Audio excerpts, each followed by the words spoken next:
Hello all, welcome to my channel work to watch. சும்மா ஒரு பேச்சுக்கு கற்பனை பண்ணி பாருங்க.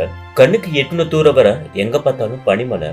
அந்த குளிரை சமாளிக்கிறதுக்கான துணி எதுவுமே உங்ககிட்ட கிடையாது. குடிக்க தண்ணி, சாப்பாடு எதுவும் இல்ல. அந்த இடத்துல நீங்க தொலைஞ்சு போயிட்டுறீங்க. தொலைஞ்சு போன உங்களை யாரும் தேடவும் இல்ல. நீங்க செத்துட்டீங்கன்னு இந்த உலகமே முடிவு பண்ணி கைவிட்டுருச்சுன்னா நீங்க என்ன பண்ணுவீங்க?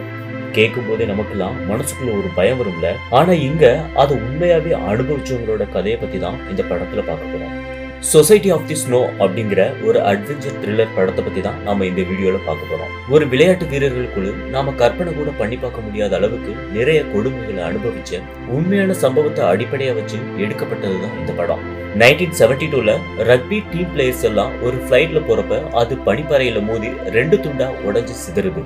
இதுல இருந்த பாதி பேர் அப்பவே இறந்து போயிடுறாங்க. மீதி இருக்கிற எல்லாரும் எப்படி சர்வைவ் ஆனாங்க, அதுக்காக அவங்க என்னெல்லாம் முயற்சி பண்ணாங்க அப்படிங்கிறது தான் இந்த படத்தோட